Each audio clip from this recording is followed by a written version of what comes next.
Hello everyone, welcome to target entrance exam YouTube channel. आज हम लोग 2020 का जो हमारा प्रीवियस ईयर पेपर है उसमें आर्ट का जो सेक्शन है वो सेकंड पार्ट उसको कंप्लीट करेंगे। फर्स्ट पार्ट हम लास्ट क्लास में कर चुके हैं, सेकंड पार्ट कंप्लीट करेंगे। दैट इज आपके 50 क्वेश्चंस आपके एग्जाम में आते हैं। आर्ट सब्जेक्ट स्पेसिफिक सेक्शन जो होता है जिसमें से 25 क्वेश्चंस हम ऑलरेडी कंप्लीट कर चुके हैं। आज हम 25 क्वेश्चन कंप्लीट करने वाले हैं और हमारी पूरी सीरीज चल रही है 2016 से 2025 तक के हम पीवाईक्यूज कंप्लीट करेंगे, बिकॉज आपके पीवाईक्यूज एग्जाम में अच्छे मार्क्स लाने के लिए बहुत ज्यादा हेल्पफुल रहते हैं। और बीएड एंट्रेंस एग्जाम में एक एक मार्क्स से रैंक बहुत ऊपर नीचे हो जाती है, तो आपने प्रीवियस ईयर तो करके ही जाना है एग्जाम में, चाहे आपकी कितनी अच्छी तैयारी हो। ठीक है, तो अगर आपने वो क्लास नहीं देखी है तो क्लासेस देखिएगा, रेगुलर क्लासेस हो रही हैं आपकी। और प्रीवियस ईयर पेपर बहुत ज्यादा हेल्पफुल रहेंगे, तो प्लेलिस्ट बनी हुई है, जरूर देखिएगा।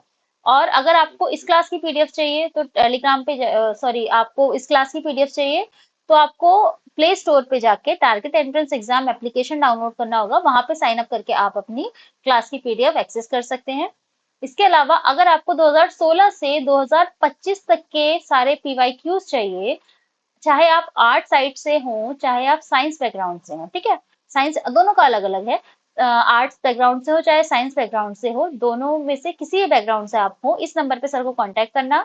सर आपको क्यूआर सेंड करेंगे। मिनिमल अमाउंट ₹39 देकर आप 10 साल के प्रीवियस ईयर पेपर की एक्सेस ले सकते हैं। पीडीएफ आपको प्रोवाइड करवा दी जाएगी, विद एक्सप्लेनेशन रहेगी, ताकि आप अपने आप से पढ़ के भी वो क्वेश्चन सॉल्व कर सके। ठीक है, प्रीवियस ईयर पेपर बहुत जरूरी है आपके एग्जाम के लिए, तो आपने करके ही जाना है।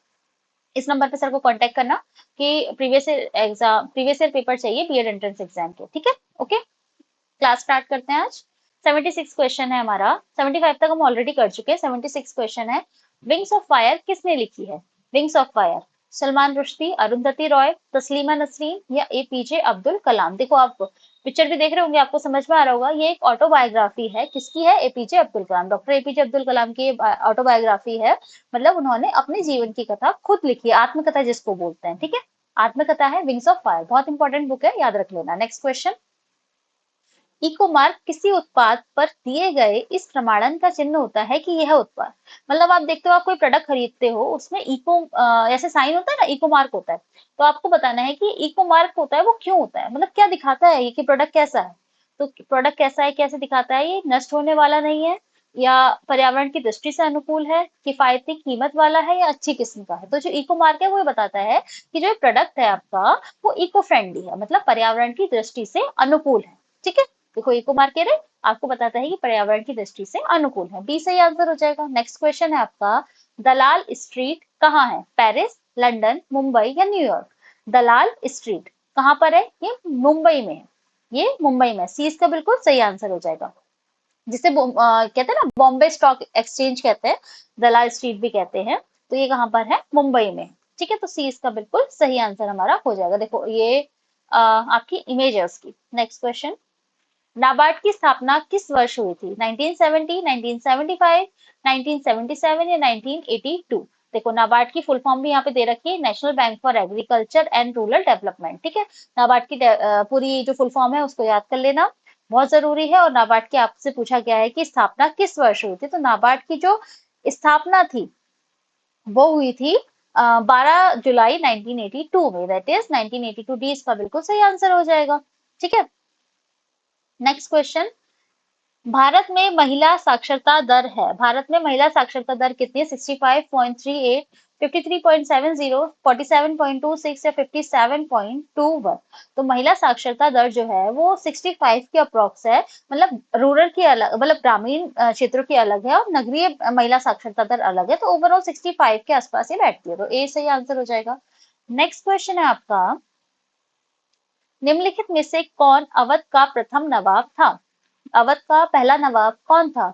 आसफ उद दौला, आसफ उद दौला या सादत खां, शुजाउद्दौला या सफदरगंज? बताइए क्या आंसर हो जाएगा। अवध का जो पहला नवाब है वो कौन है? वो कौन था? वो था सादत अली खां, यानी बी सादत खां या सादत अली खां, बात वही है। सही आंसर इसका हो जाएगा। और अंतिम नवाब भी आपसे पूछा जा सकता है, तो अंतिम नवाब नवाब वाजिद अली शाह। ठीक है, अंतिम नवाब भी पूछा जा सकता है, नवाब वाजिद अली शाह। और जो प्रथम नवाब सादत अली खां, या सादत खां, वट जो भी आपका ऑप्शन में दिया गया हो। नेक्स्ट क्वेश्चन, भारतवर्ष में दल विहीन प्रजातंत्र के विचार का समर्थन किसने किया था? दल विहीन प्रजातंत्र के विचार का समर्थन किसने किया था? K M Munshi, Jayaprakash Narayan, Ram Manohar Lohia, B R Ambedkar. किसने किया था? तो ये किया था जयप्रकाश जी ने, यानी जयप्रकाश नारायण ने। तो क्या आंसर हो जाएगा इसका? बी सही आंसर हो जाएगा। नेक्स्ट क्वेश्चन, भारत में कार्यरत निर्यात प्रसंस्करण क्षेत्र ईपीजेड की निम्नलिखित इकाइयों में से कौन निजी क्षेत्र में है? निजी क्षेत्र में कौन सी इकाई है? नोएडा, सूरज, फाल्टा या चेन्नई? तो निजी क्षेत्र में सिर्फ एक है, सूरत, तो गुजरात में है। बी सही आंसर हमारा हो जाएगा। ठीक है, नेक्स्ट क्वेश्चन देखो, निर्यात प्रसंस्करण क्षेत्र की स्थापना का उद्देश्य देश में निर्यातित वस्तुओं के लिए उपयुक्त वातावरण तैयार करना था, ताकि वे अंतर्राष्ट्रीय प्रतियोगिता में अपना स्थान सुनिश्चित कर सके। ईपीजेड की निम्न इकाइयां कार्यरत है, कहाँ कहाँ है? कांडला गुजरात में, कोचीन केरल में, सांता क्रूज महाराष्ट्र में, चेन्नई तमिलनाडु में, फाल्टा पश्चिम बंगाल में, विशाखापट्टनम आंध्र प्रदेश, नोएडा उत्तर प्रदेश। और निजी क्षेत्र में मैंने आपको बताया सिर्फ एक है, कौन सी? सूरत, गुजरात। ठीक है, नेक्स्ट क्वेश्चन, प्रशीतक के रूप में प्रयोग किया जाने वाला क्लोरोफ्लोरोकार्बन सीएफसी का प्रयोग की खोज किसने करी थी? कभी क्वेश्चन आपसे ये भी पूछा जा सकता है कि निम्न में से कौन प्रशीतक के रूप में प्रयोग किए जाते हैं? Thomas medley, max Schulz, Joseph Lister या स्ट्रॉस बगर? तो किसने करी थी? क्या आंसर हो जाएगा इसका कि सीएफसी की जो खोज है वो किसने करी थी? किसने करी थी? थॉमस मिडले ने। तो ए इसका बिल्कुल सही आंसर हो जाएगा। देखो होता क्या था ना, पहले प्रशीतक के रूप में अमोनिया NH3 जो गैस होती है, अमोनिया NH3, और उसके साथ साथ सल्फर डाइऑक्साइड यानी SO2, ये दो गैसेस जो होती थी वो यूज होती थी। लेकिन वो क्या होता था ना कि वो उन्हें यूज करना, उन्हें हैंडल करना थोड़ा मुश्किल काम रहता था। तो सीएफसी की खोज की गई, इसके बाद किसने करी थी? थॉमस मिडले ने करी थी, और ये बहुत अच्छा प्रशीतक के रूप में यूज हुआ था। तो क्या आंसर हो जाएगा? ए इसका बिल्कुल सही आंसर हो जाएगा। नेक्स्ट क्वेश्चन, महात्मा गांधी ने किस गोलमेज सम्मेलन में भाग लिया था? तो महात्मा गांधी ने कौन से गोलमेज सम्मेलन में भाग लिया था? बहुत इंपॉर्टेंट क्वेश्चन है। ये जी के साइड पे भी आपके आ जाता है, और ये आपके आर्ट सेक्शन में भी आ सकता है। क्या आंसर हो जाएगा? पहली, दूसरी, तीसरी या इनमें से इन सभी में? गोलमेज सम्मेलन हमने सारे देख के जाना है। तो गोलमेज सम्मेलन में कौन से गोलमेज सम्मेलन में महात्मा गांधी जी ने पार्टिसिपेट किया था? कौन से में किया था? दूसरी में किया था। तो बी इसका बिल्कुल सही आंसर हमारा हो जाएगा। कब हुआ था? 1931 में हुआ था, 7 सितंबर से 1931 1 दिसंबर तक, है ना? तब तक चला था। तो 1931 में पूछा जा सकता है कब हुआ था? 1931 में। Okay, next question. Next question है, हमारे राष्ट्रीय ध्वज में कितनी तीलियां हैं? ये तो इजी क्वेश्चन है, ठीक है, ये आप आई थिंक कर सकते हो। 12, 14, 20 या 24? तो हमारे राष्ट्रीय ध्वज में कितनी तीलियां हैं? 24 तीलियां हैं। ठीक है, तो डी हमारा सही आंसर हो जाएगा।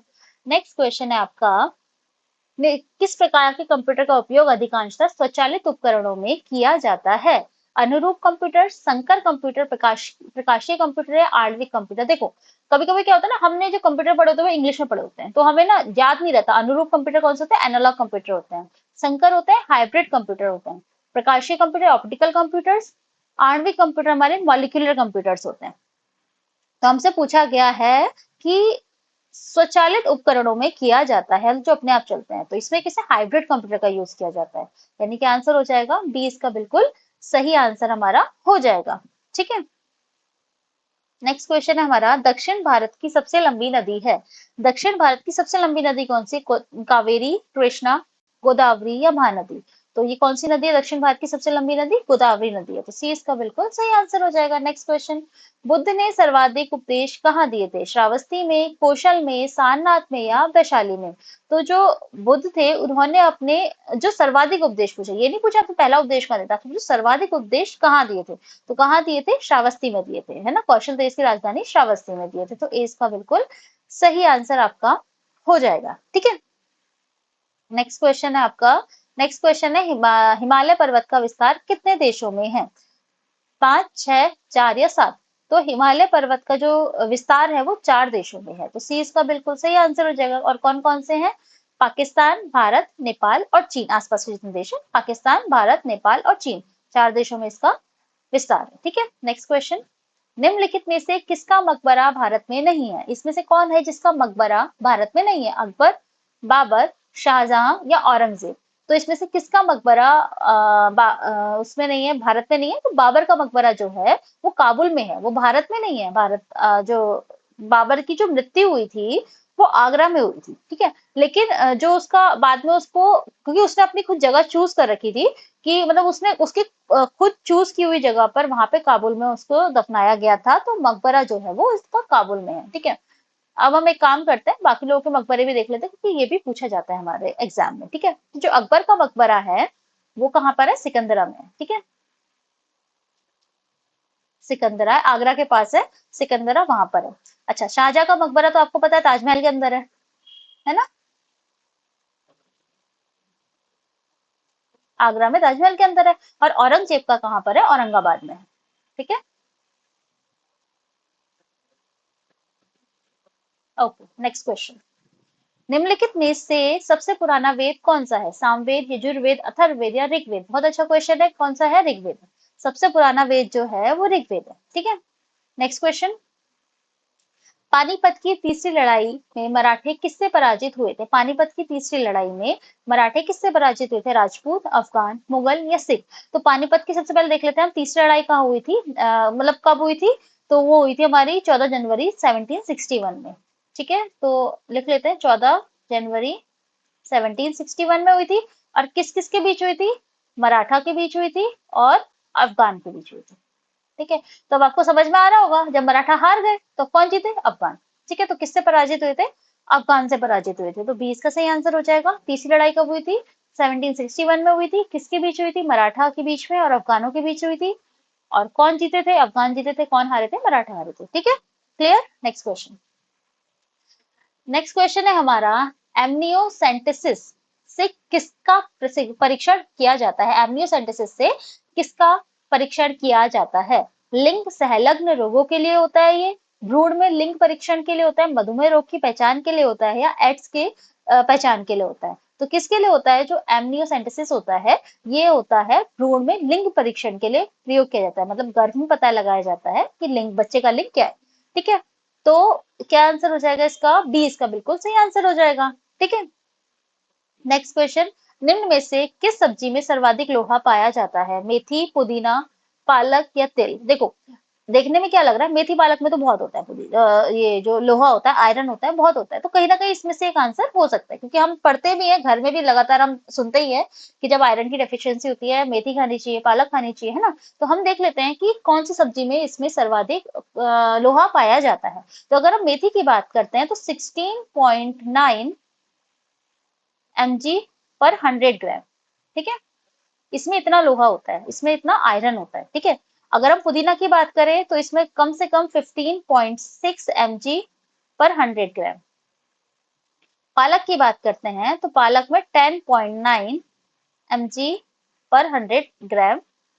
और हम तिल की बात करते हैं तो तिल में हमारा 10.5 mg/100 ग्राम। अब आप खुद बताइएगा कि इसमें से किस में आयरन सबसे ज्यादा है। तो 100 ग्राम में, मतलब पर 100 ग्राम का मतलब है, अगर आपने 100 ग्राम ये लिया है, मेथी ली है, तो उसमें 16 ग्राम आपकी कम से कम आयरन होगा। ऐसे ही आपने 100 ग्राम अगर आपने पालक लिया तो कम से कम 10.9, यानी कम से कम 11 ग्राम, 11 ग्राम के आसपास आपके पालक में आयरन होगा। तो आपने इसमें से बताना है कि सर सबसे ज्यादा आयरन आपको इसमें किस में दिख रहा है।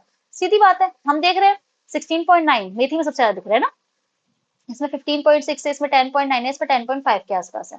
तो 16.9 mg/100 ग्राम, ठीक है। तो मेथी में सबसे ज्यादा हमारा आयरन पाया जाता है इनमें से।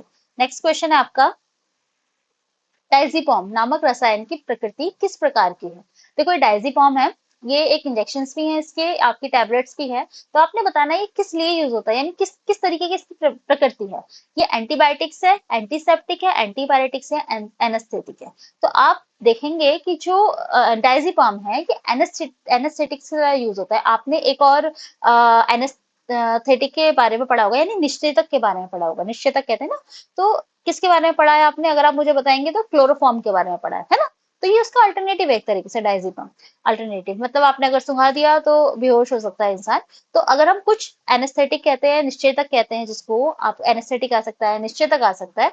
तो आपको मैं कुछ नेम बता दे रही हूँ, आपके एग्जाम में आ सकते हैं। एक हमने ये पढ़ लिया डायजीपम, एक हमें पता है क्लोरोफॉर्म, ठीक है। याद कर लेना, एग्जाम पे लेंगे, ठीक है। क्लोरोफॉर्म हो जाता है आपका। फिर एक होता है क्लोरोप्रोपेन, ठीक है, क्लोरो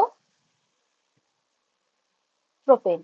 ठीक है, क्लोरोफॉर्म हो गया, डाइजीफॉर्म हो गया, और डाइजीफॉर्म, क्लोरोफॉर्म, क्लोरोप्रोपेन। ठीक है, और एक होता है वेरोनाट। ये सारे हमारे निषेधक के रूप में एक तरीके से प्रयोग होते हैं। कोई भी आपका क्वेश्चन का आंसर आ सकता है, तो आपने सारे याद करने हैं। Okay, next question. समुद्रिक जल की औसत लवणता क्या है? समुद्रिक जल की औसत लवणता क्या होती है? 20%, 25%, 30% या 35%? तो क्या होती है? लगभग 36% के आसपास, यानी 35% के आसपास होती है। डी सही आंसर हो जाएगा।